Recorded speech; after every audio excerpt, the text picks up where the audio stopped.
যুবক ভাইরা, ও মুরব্বী বাবারা, আর ডাইনে বামে আমি যাচ্ছি না রে বাবারা। আল্লাহ তাআলার কালামে হাকিম কোরআন থেকে আমি একটু তেলাওয়াত করছি, সবাই আমার সাথে জবান খুলে জুনে জুনে পড়ে না। আউযু বিল্লাহি মিনাশ শাইতানির রাজিম। বিসমিল্লাহির রাহমানির রাহিম।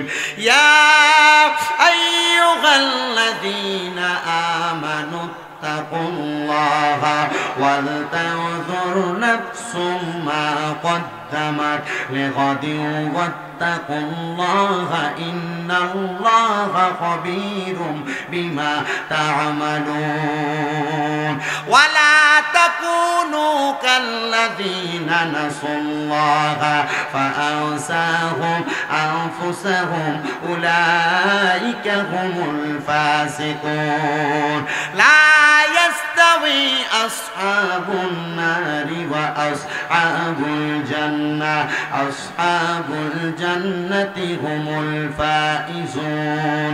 জবান খুলে উচ্চ কণ্ঠে জোরে জোরে পড়েন আল্লাহু আকবার। এবার আপনারা বলেন, এই তিনটা আয়াতের ঘোষণা আমি শামীম দাদাকে কুমিল্লা থেকে বানায়া বললাম না আল্লাহর কোরআন থেকে বললাম? আল্লাহ রাব্বুল আলামিন বলেন, ইয়া আইয়ুহাল্লাযীনা আমানু, হে যারা ঈমানদার, ইত্তাকুল্লাহ, তোমরা আল্লাহকে ভয় করো। মুসলমান আমরা আল্লাহকে ভয় করি কিনা আমার বিবেককে আমি প্রশ্ন করলে উত্তর পাওয়া যাব। এখানে আপনারা যারা আছেন, দাড়ি পাকা বুড়ো বুড়ো বাবারা, যুবক নওজোয়ান ভাইয়েরা, পর্দার অন্তরালের মা বোনেরা, আল্লাহকে ভয় করার কথা যদি আপনার সমাজের মধ্যে বলা হয়, আমরা সমাজের মানুষ সবাই বলবে আমরা মুসলমান, আল্লাহরে তো সবাই ভয় করি, কিন্তু হারাম খানা বন্ধ নাই, সুদ খানা বন্ধ নাই, ঘুষ খানা বন্ধ নাই, পরের হক মাইরা খাওয়া বন্ধ নাই, মানুষের সঙ্গে ঝগড়া পাতা দ্বন্দ্ব করা বন্ধ নাই, মানুষের সঙ্গে খারাপ ব্যবহার করা বন্ধ নাই, বেপরদা চলা মা বোনদের বন্ধ নাই, এলাকার মধ্যে সন্ত্রাস রাহাজানি করা বন্ধ নাই। এবার বলেন, যারা মারামারি রাহাজানি দ্বন্দ্ব করে, সমাজের মধ্যে হারাম খায়, অবৈধ সম্পদ অর্জন করে, এবার বলেন তারা কি কোনোদিন আল্লাহরে ভয় করে নাকি?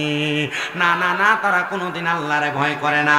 তো যেই কথাই ছিলাম, আল্লাহ কুরআনুল কারীমে বললেন, হে ইমানদাররা, তোমরা আল্লাহকে ভয় করো। ওয়াল তানজুর, তোমাদের তাকানো উচিত, নাফসুম মা কদ্দামাত লিগাদ, তোমাদের পূর্ববর্তীদের দিকে যারা দুনিয়া থেকে পূর্বেই বিতরিত হয়ে গেছে। লিগাদি ওয়াত্তাকুল্লাহ, তোমরা আল্লাহকে ভয় করো। আল্লাহ তাআলা কুরআনুল কারীমের মধ্যে আবার কেন এই ভয়ের কথা বললেন? এই আয়াতে কারিমার তাফসীরের পরিপূর্ণ কথা আপনাদেরকে বললে আপনারা বুঝতে পারবেন। আল্লাহ তাআলা শেষের অংশে বলতেছেন, ইত্তাকুল্লাহা ওয়াল তানজুর নাফসুম মা কদ্দামাত লিগাদিন ওয়াত্তাকুল্লাহা ইন্নাল্লাহা খাবীরুম বিমা তা'মালুন। নিশ্চয় আল্লাহ তাআলা তোমাদের অন্তরের সকল খবর সম্পর্কে অবহিত। এই আয়াতের তাফসীর করতেছেন আল্লামা জালালউদ্দিন সুয়ুতী রাহমাতুল্লাহ আলাইহি, জালালউদ্দিন মুহল্লি রাহমাতুল্লাহ আলাইহি সহ ইমাম বাগাবী রাহমাতুল্লাহ আলাইহি পর্যন্ত একইভাবে তাফসীর করতেছেন। তিনজন তাফসীরকারক একইভাবে এই আয়াতে কারিমার উপর ভিত্তি করে মানুষকে জানাইতেছে, ওই মানুষ যারা দুনিয়ার জমিনের মধ্যে পূর্ববর্তীদেরকে খেয়াল করে না, যে মানুষগুলার মা চলে গেছে কবরে, বাবা চলে গেছে কবরে, পূর্বের বংশের মানুষগুলা চলে গেছে কবরে, যেই মানুষগুলা খারাপ কর্ম কইরা অন্ধকার কবরে যাওয়ার পরে মানুষগুলার কবরের মধ্যে অবস্থা বেশি ভালো হয় নাই, তাদের অবস্থা বড় কঠিন হয়েছে। আল্লাহ আপনার কাছে জানতে চাই, আপনি বলেন না তাদের অবস্থাটা কেমন হয়েছে। এবার আল্লাহ তাআলা কুরআনুল কারীমের আয়াতের মাধ্যমে জানায় দেয়, ও বান্দা, লা ইয়াস্তাওয়ি আসহাবুন নারি ওয়া আসহাবুল জান্নাহ, বান্দা শোনো, যারা জান্নাতি যারা দোজখী তারা একরকম না। এবার আপনারা বলেন, যারা জান্নাতি যারা দোজখী তারা কি কোনোদিন একরকম হইতে পারে নাকি? না না না, বান্দা শুনে নাও, তারা একরকম হইতে পারে না। তারা জান্নাতি তারা একরকম, তারা দোজখী তারা আরেক রকম। ও নবী গো, আপনার কাছে আমরা জানতে চাই, আপনি বলেন না জান্নাতি যারা তাদের অবস্থাটা কেমন হবে? আমরা তো জানি দোজখী যারা তাদের অবস্থাটা বড় খারাপ হয়ে যাবে। আল্লাহর নবী আল্লাহর কোরআন থেকে বলে, আসহাবুল জান্নাতি হুমুল ফাইজুন, যারা জান্নাতি তারা হইল সফল কাম। ও আমার দোয়াগন্ডার যুবক, ও মুরব্বী মুরব্বী বাবারা, জান্নাতীরা কেমন ভাবে সফল কাম একটু শোনেন।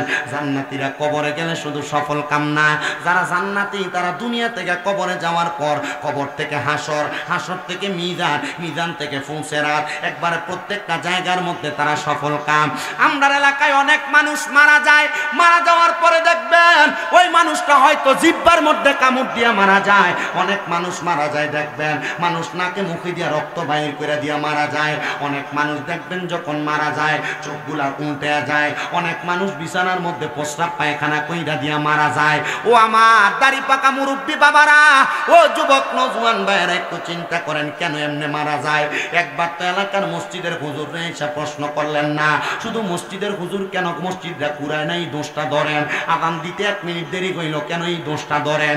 না না না, মসজিদের ইমামের কাছে এমন খোঁজখবর না নিয়া একটাবার জিগাইয়েন হুজুর মানুষ মারা যাওয়ার সময় কেন এমন অবস্থা হয়। এই কথা ইমাম সাহেব বলবে না, ইমাম সাহেব বলবে তিরমিজি শরীফের হাদিস শরীফ থেকে বলছি বাবা শুনো। আল্লাহর নবীকে হযরতে আনাস ইবনে মালিক রাদিয়াল্লাহু তাআলা আনহু প্রশ্ন করে, ইয়া রাসূলুল্লাহ নবী গো, মানুষ কেন এত কষ্ট পায় মারা যায়? আমার নবী কয়, আনাস রে, মানুষ কেন এত কষ্ট পায় শুনো, কেন কষ্ট পায় শুনো। ও নবী কেন গো? বলে একটা বেঈমান বান্দার সামনে যখন আজরাইল আইসা যায়, আজরাইল আসার আগে 2টা নীল চক্ষুওয়ালা ফেরেশতা বেঈমানের সামনে হাজির হয়ে যায়। ওই 2টা ফেরেশতা ওই বেঈমানের বুকের মধ্যে আর পায়ের মধ্যে এমন ভাবে আঘাত করতে থাকে, বেঈমান বান্দা নীল চক্ষুওয়ালা ফেরেশতাদেরকে দেখলে ভয় পাওয়া যায়। এবার আজরাইল যখন বেঈমানের সামনে দাঁড়ায় যায়, আজরাইলের ভয়ঙ্কর চেহারা দেখা বেঈমান বান্দাটা বড় ভয় পাওয়া যায়। তখন বান্দা আজরাইলের সঙ্গে কথা বলার চেষ্টা করে, বান্দা পারে না, কারণ জিহ্বায় কামড় পড়ে যায়। বান্দা চোখের ইশারা দিয়া বোঝানোর চেষ্টা করে, বান্দার চোখগুলো উল্টে যায়, বান্দার হাতে পায়ের শাহরকগুলো টাস টাস টাস টাস করে চিরে যায়। তখন বান্দা আর কোনো কথা যখন বলতে পারে না, বান্দা এবার ইশারা ইঙ্গিত দিতে পারে না, বান্দার রক্ত চলাচলগুলো যখন বন্ধ হয়ে যায়, তখন বান্দার নাক এবং মুখটা খোলা থাকার কারণে বান্দার নাকে মুখে দিয়া রক্তগুলা বাইর হয়ে যায়। আল্লাহর নবী কয়, শোনো, আজরাইলে জানটা কবজ করার সময় ওই বেঈমান এমন ভাবে চিৎকার করে, দুই প্রকারের মাখলুকাত ছাড়া সবাই তাদের চিৎকার শুনতে পায়। 1 নাম্বার মানুষ শুনতে পায় না, 2 নাম্বার জিন জাতি শুনতে পায় না। এলাকার কুকুরেরা শুনে বেঈমান কেমনে মরছে, এলাকার সুদখোরটা কেমনে মরছে, ঘুষখোরটা কেমনে মরছে, পরের হক মাইরা খাউন্নাটা কেমনে মরছে। আজরাইলে এমন ভাবে বুকের ভিতরে ছাবা দিয়া ধরব, সুদখোরে সুদখানা ঠেলাটা বুঝবো। দোয়াগন্ডা এলাকার আশেপাশে কোনো সুদখোর নাই, ঘুষখোর নাই, ভাই ভাতিজার জমি দখল করে খায় এমন লোক নাই। আহারে আছে তো আছে, এলাকার সর্দার মাতাব্বরির দায়িত্ব বর্তমানে সুদখোর টিরে দেয়, মসজিদ কমিটির সভাপতি সুদখোর ঘুষখোর টিরে বানায়। কথা কোন ঠিক কিনা? মসজিদ কমিটির ভিতরে দেখবেন বেশিরভাগ এলাকায় সভাপতি সুদখোর, ঘুষখোর, হারামখোর। এরা যদি জিগায় এই সুদখোররে কেন সভাপতি বানাইলা, কয় হুজুর মসজিদের নিচের সব টাইজে বেড়া দিছে লাগে সভাপতি, মসজিদের থাই গ্লাস দিয়ে বেড়া দিতে লাগে সভাপতি, হুজুর মসজিদের ইমামের বেতনটা মাসে মাসে বেড়া দেয় লাগে সভাপতি, মুয়াজ্জিনের খানাটা এই বেড়ার করে লাগে বেড়া সভাপতি। আছে না নাই? এডি মরার সময় এমন চিৎকার করবো রে, ও দোয়াগন্ডার যুবক, এ দোয়াগন্ডা এবার মনে কয় ওয়াজটা টাকা মতো ফটতেছে না, এলাকার লোকে মিল্লা যাইতাছে। আমি শামীম রাজা বেশি শিক্ষিত না, একবারে মূর্খ মানুষ, এলেম কালাম বেশি নাই, শুধু বিভিন্ন এলাকায় যাইয়া বাস্তব লোকে 2-1টা কথা বলি বিদায় মানুষ আমার দাওয়াত দেয়। আর মহিলারা পছন্দ করে একটু জিকির আজকার করি, মা বাপের ওয়াজ করি। এর লাগা হয়তো আপনার এলাকায় অনেক মহিলারা ঘর দুয়ারে বইয়া বইয়া ওয়াজ শুনতেছে। আমার মা বোনেরা মনোযোগ দিয়া শুনো, তোমাদের উদ্দেশ্যে একটু ওয়াজ দিয়া যায়। এখন আর বেড়াইতে সুদ খায় না, এখন বেরিয়েতে দিয়া আলগা সুদ লাগায়। কথা কয় না ঠিক কিনা? চাচার কাছে যদি মিলা গেছে ওয়াজ না, চাচার কাছে যায় যদি কয় কাকা 10,000 টাকা হাওলার দাম জানি একটু দেখেন না অবস্থাটা, কাকা কয় আমার কাছে বাবারে আমার কামাই রুজি নাই, কই থেকে না। তো চাষির কাছে যায় ক তার বইনে তার কাছে কটা টাকা দিছে চাইলা দেওয়ানের লাগে। কথা কয় নাকি লিগা? আছে না নাই? আমি আমার মা বোনদের কাছে বলবো, মা যদি জান্নাতে যাইতে চাও এই হারাম খানা বন্ধ করে দাও। প্রয়োজনে মানুষের বাড়িতে কাম কইরা কইরা খাইবা, রিস্কা চালাইয়া খাইবা, মাটি কাইটা খাইবা। আল্লাহর কসম, আল্লাহর কসম, এই রিস্কা চালাইয়া মাটি কাইটা যে খানা খাইবে খানা হালাল খানা খাইবা, আর নচেত হারাম খানা খাইয়া পেটের মধ্যে খানা ঢুকাইবা, কবর গেলে মায়ের কম হবে না। আল্লাহর নবী কয়, শোনো জগতের মানুষেরা, আমি যখন মেরাজে গেলাম, মেরাজে আপনারা কি ওয়াজ বুঝলা দিতেছেন কোন? আমি কিন্তু ওই যে বেঈমানের মৃত্যুর ওয়াজ করতেছি, এর মধ্যে সুদখোরের কথাটা আনছি বিদায় ওয়াজটা একটু করে দিয়ে যায়, অসুবিধা হবে না? মারহাবা। এই মাহফিল কমিটির ভলান্টিয়ার, তোমরা তবু রুটি একটু রাত ফুরাইয়া একটু কষ্ট করে মাহফিলের স্টেজটার কাছে দিয়ে আনো, শর্টকাট। আর আপনারা যারা বাইরে আছেন, মোটামুটি এই যে একটা অবস্থা, তাবারুকের সময় কিন্তু আইবেন আপনারা, এটা আমি বুঝি, অসুবিধা নাই। বাইরে দাঁড়ায় দাঁড়ায় ওয়াজ শোনেন, ফায়া কতক্ষণ কুলায় শুধু এটা আমি সামু। আপনারা কি কষ্ট হইতেছে? কোনো সমস্যা হইব? কোনো ওয়াজ যতক্ষণ কইরাম ততক্ষণ আপনারা বইবেন তো ইনশাল্লাহ? আমার ওয়াজের খাসিয়ত আমি বেশিক্ষণ পর্যন্ত লেট করি না, কারণ এলেম কালাম নাই তো। যতক্ষণ করি ততক্ষণ মানুষের বুঝাই দিয়া এরপরে যাওয়ার চেষ্টা করি। আল্লাহ আমারে বলার, আপনাদেরকে শোনার তৌফিক দাও। আমিন কোন, আরো জোরে কোন আমিন। কইতেছি আল্লাহ যেন কবুল করে। আমিনটা আসতে হয়ে গেছে, আরো জোরে কোন মারহাবা। এবার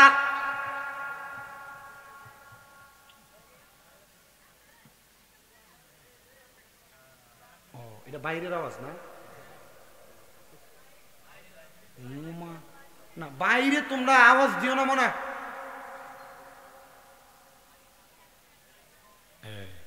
আল্লাহ কবুল করক, জোরে কোন আমিন, মোহাব্বতে কোন আমিন। গভীর মনোযোগ দেবেন। আল্লাহর নবী বলে, আমি যখন মেরাজে গেলাম, আল্লাহ আমারে দুইটা নিদর্শন দেখাইছে। জোরে কোন, কয়টা? আস্তে কইছে, জোরে কোন না কয়টা? আল্লাহর নবী কয়, উম্মত আমার আল্লাহ আমি নবীরে দুইটা নিদর্শন দেখাইছে, একটা জান্নাত আর একটা জাহান্নাম। জান্নাতের কথাটা আমি পরে আলোচনার মধ্যে আনতেছি। আল্লাহর নবী কয়, জাহান্নামের দিকে যখন আমি তাকাইলাম, জাহান্নামের মধ্যে এমন কিছু মানুষ দেখছি যাদের পেটের দিকে আমি তাকায়া দেখি কাল বুয়ুতিন, তাদের পেটটা ঘরের মতো দেখা যায়। এরা মাথার জায়গায় আছে, পাও পায়ের জায়গায়, হাতের জায়গায়, কিন্তু এদের পেটটা কাল বুয়ুতিন ঘরের মতো। আমি নবী তাকায়া দেখলাম এদের পেটের মধ্যে বড় বড় সাপ আবার এই পেটের মধ্যে ঘোরাফেরা করতেছে। সাহাবায়ে কেরাম কই, নবীজি এদের পেটটা কেন এমন, এরা কারা? আল্লাহর নবী কয়, এরা হইল ওই ব্যক্তি যারা দুনিয়াতে হারাম খাইছে, যারা সুদ খাইছে, যারা পরের হক মাইরা খাইছে। এবার আপনারা বলেন, আমরার এলাকায় পরের হক খাই না মানুষ কম আছে? কম আছে। ভাই মারা গেছে, ভাতিজার জমি দখল করে খায়, আছে না নাই? মানুষের টাকা পয়সা মাইরা খায়, আছে না নাই? হাওলাতের নাম দিয়ে আইন না, এরপরে আর টাকা দেন, এমন সিটার বাটফার এলাকায় আছে না নাই? ও মুসলমান, আপনাদের কাছে আমি আরেকটু বোঝানোর চেষ্টা করি। আল্লাহর নবী কয়, দুনিয়ার মানুষ তোমরা শুনে নাও। হযরতে জাবের ইবনে আব্দুল্লাহ সামুরা রাদিয়াল্লাহু তাআলা আনহু হাদিস বর্ণনা করে, তিনি বলেন, দুনিয়ার জমিনের মধ্যে কেউ যদি কারোর মাত্র সামান্য 1 দিরহাম পরিমাণ অর্থ মাইরা খায়, মানে পরের হক নষ্ট করে, আমার আল্লাহ তাআলা ওই মানুষটাকে ওই সম্পদের বিনিময়ে সর্বনিম্ন 1000 সাপ তার জন্য নির্ধারণ করবে। কবরের মধ্যে দেওয়ার পর এই ব্যক্তিটারে এমন একটা ঘরের মধ্যে আবদ্ধ করবে, চারদিক থেকে দংশন করবে। কিন্তু মানুষ শুনো, ওই কবরের মধ্যে শাস্তি পাওয়ার আগে এরা দুনিয়াতে কিছু শাস্তি পাইব। বলে, হুজুর শাস্তিটা কি? বয়, পরের হকটা যখন খাইব এই ব্যক্তি দেখবা গ্যাস্ট্রিক, আলসার, ডায়াবেটিস, ক্যান্সার, এমন রোগ ওই রোগ। মানুষের হক খাইলো মাত্র 5 টাকা, কিন্তু ডাক্তারে হাদিগঞ্জ বাজারে ভিজিট দেয় 1500 টাকা। আবার দেখবা টাকা দেয়া মাসে মাসে বছরে বছর একটা চেক আপ করে 1 লাখ 1.5 লাখ। এজন্য একজন পাগলা কইছিল, পরের হক হরণে গতি নাই। কয় না, পরের হক হরণে গতি নাই। এবার যদি মরণে গতি না থাকে, কেমনে মরণে গতি নাই? শোনো, ওই আজরাইল যখন বুকটার ভিতরে থাবা দিব, ওই পরের হক খাইন না হারামখোর। কি খুর? জোরে কও, কি খুর? খুরের অভাব নাই, আছে না? সুদখোর, ঘুষখোর, হারামখোর। সভাপতি কথা কেন? এটা একবার জোয়ান সভাপতি যে টুপি লাগাইছে, আমি কই, আল্লাহ এই বেটা যদি মাহফিলের সভাপতি হয় রে, মাশাআল্লাহ, আল্লাহ কবুল করো, আমিন কোন। তো খুরের অভাব, খুরের অভাব ওই হারাম খোরদের অবস্থা কেমন হইব? কয় দুই প্রকারের মাখলুকাত এদের চিৎকারের আওয়াজ শোনে না, মানুষ আর জিন জাতি আওয়াজ শোনে না। আজরাইল এমন ভাবে থাবা দিব, আজরাইলের থাবা পাইয়া বিছানার মধ্যে প্রস্রাব পায়খানা করে দিবে, বান্দা টের পাবে না। মানুষ বলবে হাই রে এমন মরা কেমনে মরল, মনে হয় দুনিয়াতে কোনো পাপ কইরা মরছে। আল্লাহর নবী শিখিয়া দেয় শুধু এই মরাটার মধ্যে শেষ না রে বান্দা, শোনো না, মারা যাওয়ার পর থেকে তার বিয়াজ্জুতি শুরু হয়ে গেছে। এবার ওই ব্যক্তি মারা যাওয়ার পরে ব্যক্তিটার বিয়াজ্জুতি হইল, ওই ব্যক্তির রূহটা যখন দুইজন ফেরেশতা, কি কালার শোক যেন বইছিলাম, নীল কালার সকলা, এই ফেরেশতারা ওই বান্দার রূহটা নিয়ে যখন আলমে আরোহার দিকে রওনা করবে, আলমে আরোহার দিকে রওনা করার সময় এই বান্দার রূহটা যখন সেই জায়গার মধ্যে রাখার জন্য যাবে, বান্দা যা দেখবে আলমে আরোহার দরজাটা বন্ধ করা, আলমে আরোহার দরজা বন্ধ দেখা বান্দা এবার নিচের দিকে আসতে থাকবে, তাকে দেখবে আসমানের দরজা বন্ধ, সামনে বন্ধ, ডাইনে বন্ধ, বামে বন্ধ, ওই বান্দাটার পেছন দিয়ে শুধু জাহান্নামের দরজা খোলা। আজরাইলের সাথে ফেরেশতারা ডাক দিয়া বলবে আল্লাহ এই বান্দার রূহ তো কোনো জায়গার মধ্যে রাখা যায় না, এবার বলবে জাহান্নামের দিকে নিয়ে যাও। এবার জাহান্নামের সামনে দিয়ে ফেরেশতারা দাঁড়ায় থাকবে, সর্বনিম্ন ডান দিকে 19 জন, বাম দিকে 19 জন। ওই ফেরেশতারা ওই বেঈমান হারামখোরের, ওই বেঈমান পরের হক কামিনা ব্যক্তির এর দিকে থুতু নিক্ষেপ করবে। নীলসকলা দুইটা ফেরেশতা জিজ্ঞাসা করবো কিরে ফেরেশতারা থুতু কেন মারো? বলে এটা তো বালা মাঞ্চের রুগু না, এটার শরীর থেকে দুর্গন্ধ বাইর হয়। এবার আরেকটা কথা বলি, শেষ ভুলে গেছিলাম, ওই যে দুই ফেরেশতা ওই বেঈমান হারামখোর পরের হক খাওয়াইনার রুহুটারে বহন করে নিয়ে যাবে। ওই দুই ফেরেশতা কি করবে? একটা কাপড় নিয়ে নাকের মধ্যে দিয়া দিবে। কি দিব? এই কথা কই না, নাকে কাপড় দিবে।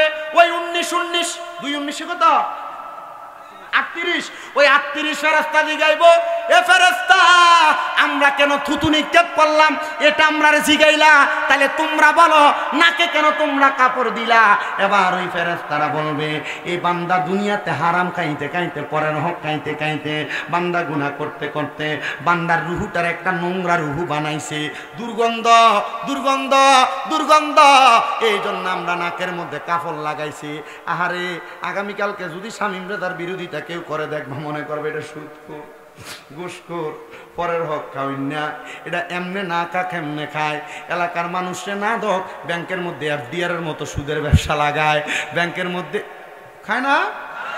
আপনি এলাকায় দেখবেন আল্লাহর নবীজির হাদিস শরীফ গত জুমায় পড়ছি, নবীজি বলছে কিয়ামতের আগে আমার উম্মতের মধ্যে এমন কোন উম্মত বাদ থাকবে না যারা সুদের সাথে জড়িত না। আল্লাহর হাবিবের সাহাবায়ে কেরাম কই ইয়া রাসূলুল্লাহ কি বলেন, মুমিনরাও কি সুদ খাইব? আল্লাহর নবী কয় মুমিনরা যদিও সুদ না খায় সুদের বাতাস তাদের গায়ে লাগবে, মানে সুদখোররা যখন রাস্তা দিয়ে হাঁটতে যাবে এদের গায়ের বাতাস মুমিনদের গায়ের মধ্যে লাগবে। আরে একটা কুকুর পর্যন্ত আল্লাহর কাছে দোয়া করে, আল্লাহ দুনিয়ার জমিনের মধ্যে সকালবেলা আমারে দুই প্রকার মানুষের চেহারা দেখাইও না, একটা হলো বেনামাজি আর একটা হইল হারামখোর।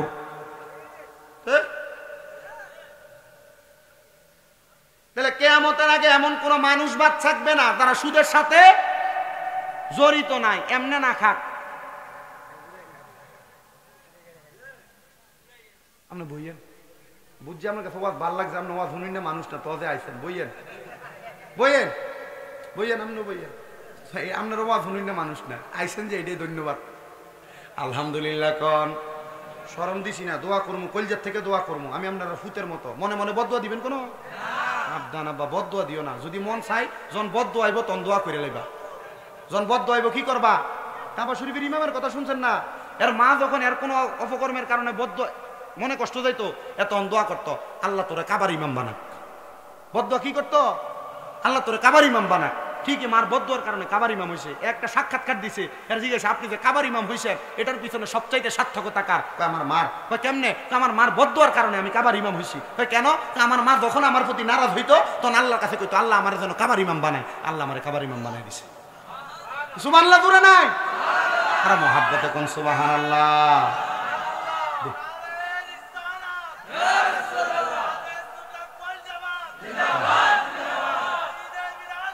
জিন্দাবাদ।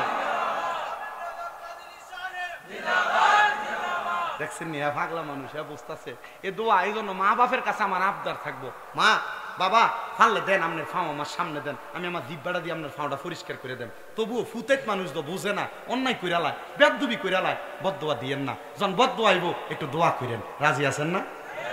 দোয়া করেন, দেখবেন ফুতে বুঝবো। আর যদি না বুঝে, আপনি মরার পরে কবরের কাছে যাই কবরের মাটি ধরে ধরে কানবে। বহুত ফুতে এমন কান্দে, বহুত সন্তান এমন কান্দে, কান্দে কি না? মা বাপরে যাবতা থাকতে বাদ দিছে না, কিন্তু মার কবরের সামনে দিয়ে কান্দে। এই যে আজকে মাহফিল হইতেছে, বহুত ফোলাফাইন বাপের লেগে কান্দে। আগে হাত খরচের জন্য বাপের কাছে 10 টাকা চাইয়া নিত, কিন্তু এখন বাপ কবরে 100 টাকা হাত খরচের জন্য দিতে পারে না। এজন্য আম্মা আব্বার কাছে আমার আবদার, বদদোয়া দিয়েন না। আপনারা বদদোয়ার কারণে সন্তান ধ্বংস হইয়া যাবে। আল্লাহ মা বাবার নেক দোয়া আমরার উপরে দান করুন। জোরে কোন আমিন। সবাই মোহাব্বতে দুরূদ শরীফ পড়েন, আল্লাহুম্মা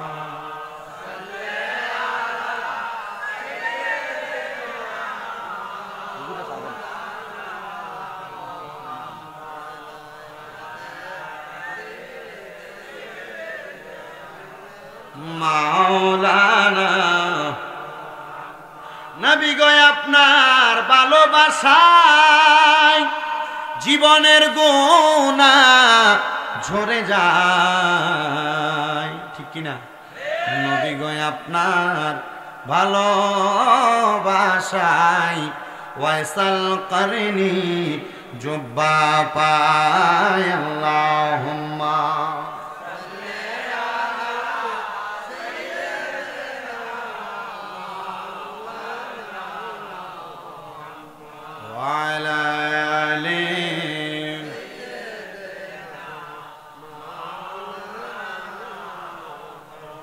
ফেরেশতারা বলে নাকে কাফন লাগাইছো কেন? বলে দুর্গন্ধ।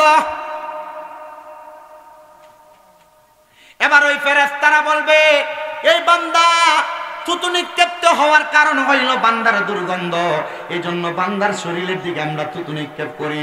দে রে দে, বান্দারে তাড়াতাড়ি জাহান্নামের আগুনে ফালাইয়া দে। এবার বান্দারে যখন জাহান্নামের আগুনের মধ্যে ফালাইব, হাদিস শরীফ আল্লাহর নবী রাহমাতুল লিল আলামিন নবী কয়, লাল রঙের আগুনটারে আল্লাহ তাআলা 500 বছর, আবার কোন কোন বর্ণনাকারী বলে 1000 বছর যখন আমার আল্লাহ পুরাইব, লাল রঙের আগুনের রংটা সাদা হইব। আরো 1000 বছর যখন পুরাইব, এবার সাদা রঙের আগুনের কালার কালা হইব। এই আগুনে পুরাইতে পুরাইতে বান্দা চিৎকার করবে, বান্দা জাহান্নামের মধ্যে পিপাসার্ত হইয়া আমার আল্লাহ তাআলার ফেরেশতার কাছে কইব, ফেরেশতা একটু পানির ব্যবস্থা হবে নি গো ফেরেশতা, দাও না একটু পানি দাও না। ওই ফেরেশতারা কি করবে? গরম একটা লোহার পাত্র রে অন্যান্য জাহান্নামীদের রক্ত পুষ দিয়া কব নেও খাও। কবে এগুলা কেমনে খাইমু? দুনিয়ার পানির মধ্যে একটা মশা পড়লে খাই না, মাছি পড়লে খাই না, পোকা পড়লে খাই না, অন্যদের রক্ত পুষ আমি কেমনে খামো? হাদিস শরীফে রক্ত পুষগুলারে কয় তিনাতুল খাবাল, মানে রক্ত এবং পুষ অন্যদেরকে আগুনে পুরাইয়া যেই রক্ত পুষ হয়েছে এগুলা নে খা। বলে আমি খাইতে পারবো না। বলে দুনিয়াতে তো পরের হক মাইরা বালাই খাইছ, সুদের টাকা তো বালাই খাইছ, পরের হক মাইরা খাইতে ভালো লাগছে, এখন এই পানি খাইতে ভালো লাগে না। ওই জাহান্নামীরা খাইতে পারবে না, তবুও তাদেরকে জোর করে খাওয়ায় দেওয়া হবে। রুকসুম নামক ফেরেশতা ওই জাহান্নামীদেরকে যখন পানিটা পান করাইব, এবার ফেরেশতারা ওই পানিটা পান করাইয়া দিলে বান্দার পেটের নারী বুড়ি গুনা বান্দার পায়খানার রাস্তা দিয়ে টরটর করে বের হবে। ও বান্দা কেমন শাস্তি, কেমন শাস্তি, একটা বার তুমি চিন্তা করছো নি রে বান্দা? এবার শুই না নাও, যদি কোনো ইমানদার বান্দা মারা যায়, একটা ছোট বাচ্চার মাথার মধ্যে হাতটা বুনে দিলে ছোট বাচ্চা যেমন কইরা ঘুমায়া যায়, ইমানদার বান্দা তার বিছানার মধ্যে এমন ভাবে ঘুমায়া যায়। ইমানদার বান্দার রূহ কবজ করার জন্য আজরাইল যখন ইমানদার বান্দার সামনে দাঁড়ায়া যায়, আজরাইল ইমানদারের বুকের মধ্যে হাত দেয় রূহটা কবজ করার জন্য। বুকের মধ্য থেকে আওয়াজ আসে, রে যাইবা গাজীউল হক আগে জানি না, আমি এই দেখিলাম সোনার ছবি, আবার যাইয়া দেখি নাই হাগে জানি না তোমার আত্মাতে মি সায়াত্তা চাঁদপুরি কইতাম কত প্রেমের কথা গো। পর্দা নেওয়ার পরে নুরানি চেহারা, হায় রে কত আশিক রাসূল চাঁদপুরি সে মারা যাওয়া ইন্তেকালের পরে আরে দাঁড়ায় দাঁড়ায় কাঁদছে। আমরার কুমিল্লার একটা পাগলা হুজুরের বায়াত মাথাটারে আসাইরা পর্যন্ত পাগল রক্ত বাহির করে ফালাইছে। মানুষ বুঝাইছে কি রে নিজের মাথা কেন আসারস, নিজের আঘাত করা তো কোরআন হাদিস বলে না। আরে পাগল তো এগুলা বুঝে না, আশেকে রাসূল যারা, আশেকে ওলি আল্লাহ যারা, তারা এগুলা বুঝে না। তোমার আত্মা তেমি সায়াত্তা কইতাম কত মনের কথা গো। এখন তুমি কোথায় আমি কোথায় চাঁদপুরি, তুমি কোথায় আমি কোথায়, কাউরে কেউ দেখি না আগে। তুমি এমন করে ছেড়ে যাইবা মুর্শিদাগে,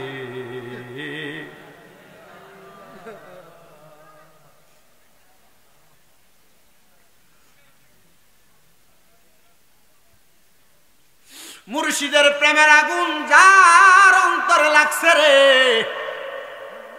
আল্লাহর ওলিদের সুহবত যার গায়ের মধ্যে লাগছে, ওই ব্যক্তিগুলা কখনো পথহারা হয় না। আর যদি পথহারা হয় মনে করবেন আল্লাহর ওলির দরবারে তার কোনো বেয়াদবি আছে।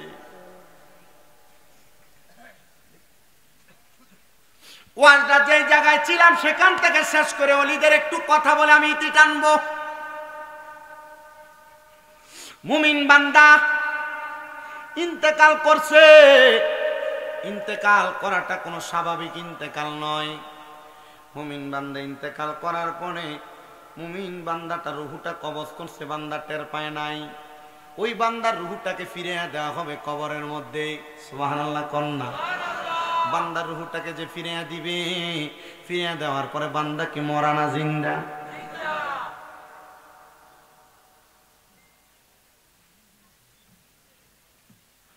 বান্দা শুধু জিন্দা না রে, ওই বান্দা আল্লাহর পক্ষ থেকে রিজিক প্রাপ্ত হয়, আল্লাহর পক্ষ থেকে খানা প্রাপ্ত হয়। ওই মুমিন বান্দা কবরের মধ্যে আমার আল্লাহ তাআলার কুদরতি কদমের মধ্যে সিজদা দিতে থাকে, মুমিন বান্দা নামাজ আদায় করতে থাকে। মুমিন বান্দারে যখন আল্লাহ তাআলা দুনিয়ার জমিন থেকে কবরে যাওয়ার পরে তো সম্মান দিব। এবার আপনারা বলেন আমাদের দেহ এবং রূহটার আমরা মুমিনের দেহ এবং রূহ বানাইতে চাই কি চাই না?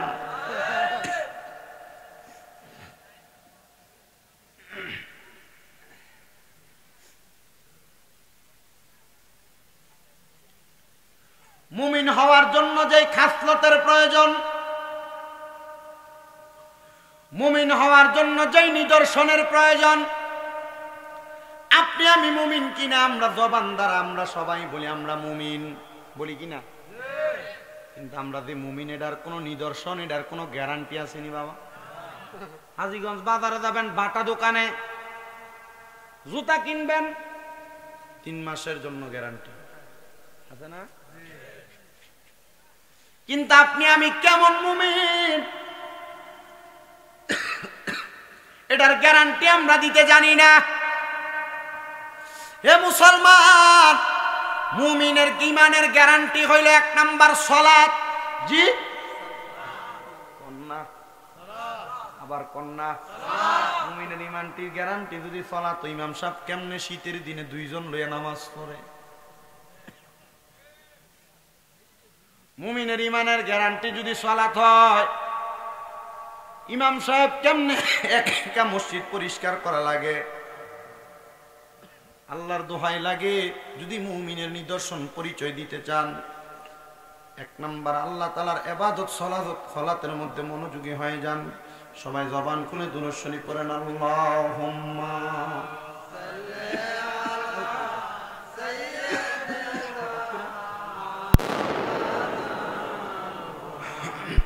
ওয়ালা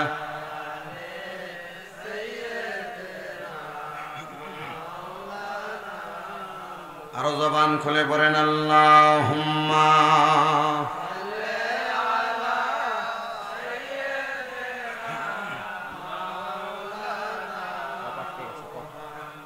ওয়ালা আলি।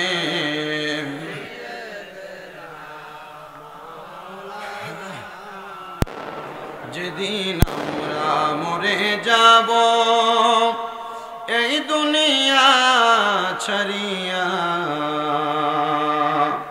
ওই কবরে কোলে নিয়ে নবী আপনার উম্মত বলিয়া, আল্লাহ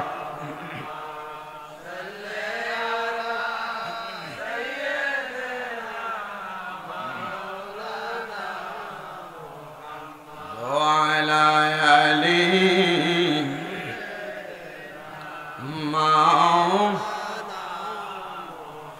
তো বলছিলাম মুমিনের নিদর্শন এক নাম্বার, জোরে কোন নাকি? মুমিনের এক নাম্বার নিদর্শন নামাজ। এই নামাজের কথা বললে হুজুর সব শুনতে রাজি, ওয়াজিটা ভাল লাগে না হুজুর, আমরা অন্য ওয়াজের দিকে নিয়ে যান। বাবা মুমিনের এক নাম্বার নিদর্শনের কথা বললাম, মুমিন কোনোদিন খারাপ দিকে কদম বাড়াবে না, খারাপের দিকে কদম বাড়াইব না, খারাপ কাম মুমিনের কোনোদিন ভালো লাগবে না। শুনেন রে আমার দোয়া গন্ডার যুবক, ও মুরব্বী বাবাজিরা, ও পর্দার অন্তরালের মা, আমি আপনাদেরকে মুমিনের খাসিয়তের কথা বইলা দেই। এবার মুমিন কেমনে আল্লাহ তাআলাকে পাওয়ার জন্য চেষ্টা করে। হযরতে কাব রাদিয়াল্লাহু তাআলা আনহু নবীজির সবচাইতে প্রখ্যাত একজন সাহাবী, হযরতে কাব বিন আহবাব রাদিয়াল্লাহু তাআলা আনহু, হযরতে কাব নামে উনি পরিচিত। তিনি বলেন, আমি দুনিয়ার জমিনের মধ্যে চলাফেরা করা অবস্থায় আমি মুসা নবীর কয়েকজন উম্মতের সঙ্গে সাক্ষাৎ হইছি। সুবহানাল্লাহ কয় না? সুবহানাল্লাহ। কার উম্মতের সঙ্গে? বড় বয়স্ক মানুষ। পূর্বে কিন্তু মানুষের বয়স অনেক ভারী বয়স ছিল, আমরা 60-70 বয়স, বেশি বয়স হায়াত পায় না। উনি বলেন মুসা নবীর একজন উম্মত, কিন্তু উনি উম্মত থেকে এমন ধর্ম গ্রহণ করেছে যেটা খ্রিস্টান ধর্ম। কি ধর্ম? উনি বলেন ওনার সঙ্গে আমার সাক্ষাৎ হওয়ার পর আমি যখন ওনার সামনে গেলাম, উনি আমার চেহারার দিকে তাকাইয়া কেমন জানি হু হু করে কান্না করে দিয়েছেন, ওনার চোখের পানি বেয়ে বেয়ে পড়তেছে। হযরতে কাব রাদিয়াল্লাহু তাআলা আনহু বলেন, আমি আবার ওই খ্রিস্টান পাদ্রীটার সামনে যা বললাম, তুমি কেন এমন ভাবে কান্না করো? কান্না করার কারণটা কি তুমি আমাকে বলতে পারোনি? উনি আমারে কয়, কান্না করার কারণ আমি তোমারে বলবো না। এবার নবীর সাহাবী ডাক দিয়া কয়, তুমি যদি আমারে না বলো আমি তোমার কান্না করার কারণটা বলে দিব। ওমাগো, ওনার মনের খবর কেমনে তাহলে নবীর সাহাবী জানে? ও বন্ধু, আমরা জানি গায়েবের মালিক আল্লাহ, গায়েবের খবর নবীরে জানায়, তাহলে নবীর সাহাবী কেমনে এই খবর দেয়? তাহলে বোঝা যায় আল্লাহ চাইলে আল্লাহ অনেক গোপনীয় খবর আল্লাহর বান্দাদেরকে দান করে। আর আল্লাহর পরে নবী ছাড়া যদি এমন গোপনীয় কোনো খবর কেউ জানে, এটারে বলা হয় এলহাম। এটারে কি বলে? এজন্য আল্লাহর ওলিরা মাঝে মাঝে দেখবেন বিভিন্ন এলাকার মানুষরা সাবধান করে দেয়, ভক্ত মুরিদানদেরকে সাবধান করে দেয়, বাবা এতদিন সাবধানে চলবা, অমুক দিনটা তো একটু ভালোভাবে চলবা। এটার কারণ হইল আল্লাহর ওলিরা বেশি বেশি নফল ইবাদত করার কারণে এদের অন্তরের চোখ খুলে যায়, এরা অনেক বিষয় হওয়ার আগে পর্যন্ত ধারণা দিতে জানে। এটা অন্য কোনো কিছু নয়, নবীরা গায়েবের খবর দিতেন, ওলিরা এলহামের খবর দেয়।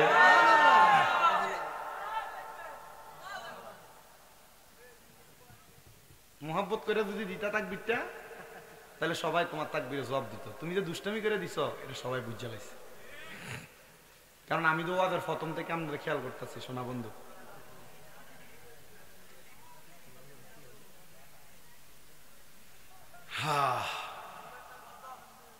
ওয়াজ করতাম দেখ শেষ, আমার ওয়াজ শেষ, আমি বেশি ওয়াজ করি। শোনেন আমার বাবাজিরা, এবার নবীর সাহাবী কয়, তুমি যদি তোমার মনের খবর না বলো আমি বলবো। মারহাবা। তুমি না বললে আমি বলবো। তোমার কান্না করার কারণ হইল তিনটা।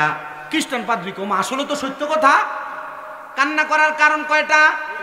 এ নবীর সাহাবী বলো, এক নাম্বার কারণ কি?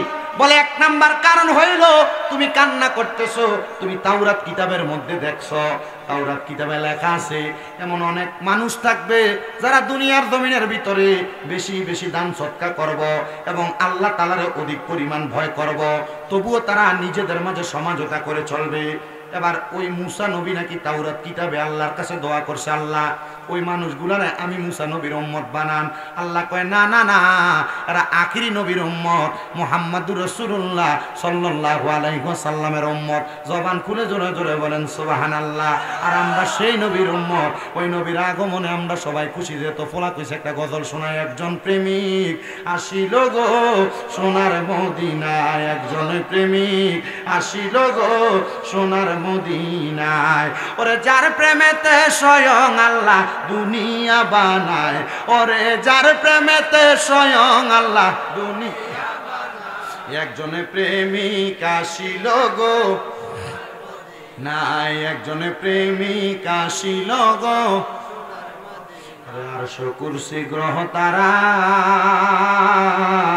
আর জাগার প্রেমে পাগল পারা কন্যা, আরশ কুরসি গ্রহ তারা, আর যার প্রেমেতে পাগল পারা। হায়রে সেই নবীজি শুয়া কান্দে সোনার মদিনায়, হায়রে সেই নবীজি সোনার মদিনায়, একজন প্রেমিক আসিল গো নাই, একজন প্রেমিক আসিল গো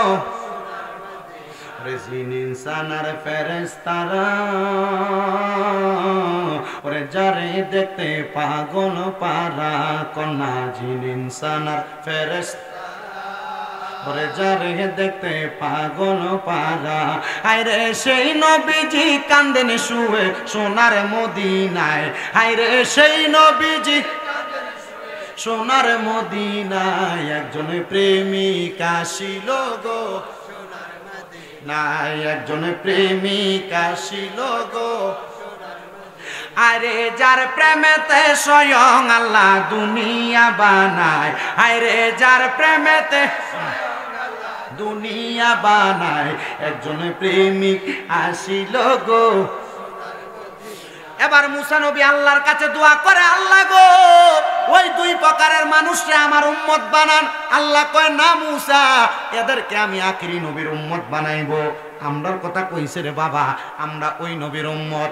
এবার ওই খ্রিস্টান পাদ্রী কয়, ও নবীর সাহাবী কাব বিন আহবাব, তোমার কাছে জানতে চাই, এবার তুমি বলো না 2 নাম্বার কারণ কি?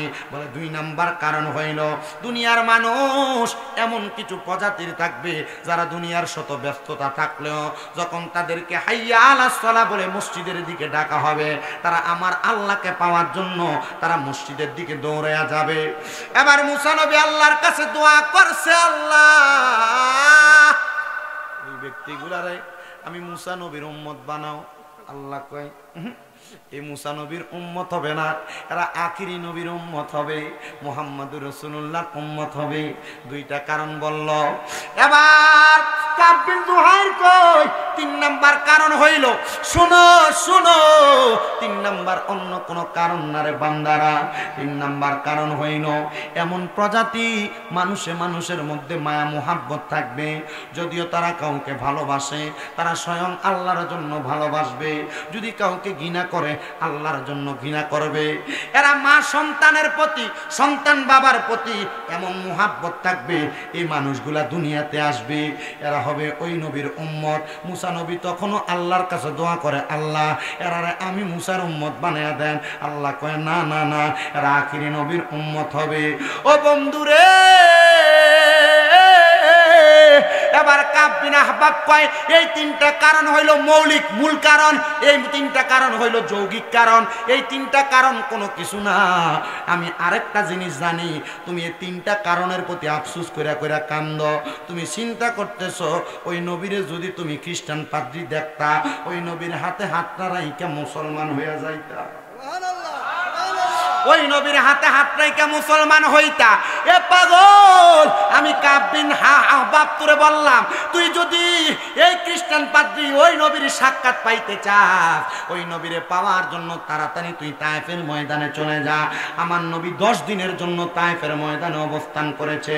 মাত্র 2 মাস আগে ওই তায়েফের ময়দানটা আমি দেখে আসছি রে বাবা। তায়েফ এলাকাটা দেখে আসছি। ওই তায়েফ এলাকায় নবীর কদম মুবারক পড়ার কারণে, নবীজির চোখ মুবারকের পানি তায়েফের ময়দানে পাওয়ার কারণে, আমার নবীর দোয়ার কারণে আল্লাহ তায়েফটা এমন বরকতময় বানিয়ে দিছে, পুরা আরব মরুভূমি। কিন্তু তায়েফের এলাকার মধ্যে দামি দামি ফল হয়, আনার হয়, আপেল হয়, আঙ্গুর হয়, অন্য কোনো কারণ না, নবীর কদম মুবারক ওই জায়গায় লাগার কারণে, নবীর দোয়ার বরকতের কারণে।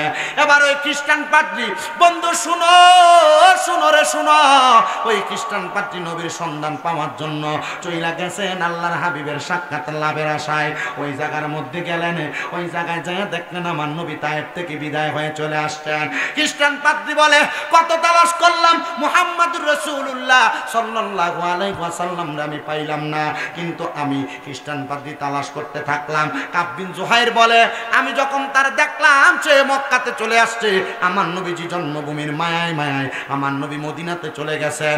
নবীজিকে তালাশ করার জন্য ওই পাদ্রী যখন রওনা করবে, রওনা করার আগের রাত্রে ওই খ্রিস্টান পাদ্রী মক্কাতে ইন্তেকাল করেছে। মক্কার মানুষ আমার নবীরে কষ্ট দিছে, মক্কার মানুষ আমার নবীর আঘাত করেছে, মক্কার মানুষ আমার নবীজির কলিজায় আঘাত দিছে। আমার নবী কষ্ট সহ্য করতে না পেরে মদিনায় চলে গেছে। খ্রিস্টান পাদ্রী বলে, এই মক্কার মানুষ শতভাগা কপাল পোড়া হওয়ার কারণে আমার নবীজি হিজরত করে মদিনার মধ্যে চলে গেছে রে বাবারা। আর ওই মদিনা এমন বরকতওয়ালা, আল্লাহ তাআলা দোয়া করছে, আল্লাহ তাআলার কাছে নবী দোয়া করছে, আল্লাহ মক্কাতে কি বরকত দিছেন, আপনি মদিনাতে এর চাইতে আরো বেশি বরকত দান করেন। নবীর হাদিস পড়ে দেখলাম আমার নবী শিখিয়ে দেয়, মক্কায় গেলে যে বরকত, মদিনায় গেলে তার চাইতে ডাবল বরকত, ডাবল।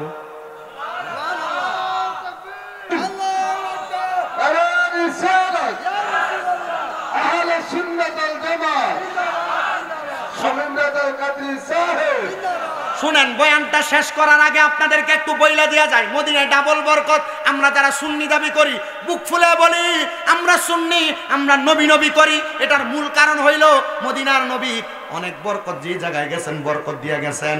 খ্রিস্টান পাদ্রী রওনা করবে, আগের রাত্রে খ্রিস্টান পাদ্রী ডেথ, মারা গেছে নাই। সবাই বলতেছে খ্রিস্টান পাদ্রী খ্রিস্টান ধর্ম মোতাবেক এ ব্যক্তির কাফন দাফন সব করো। মানুষ কয়ডারে কাফন দাফন করবে?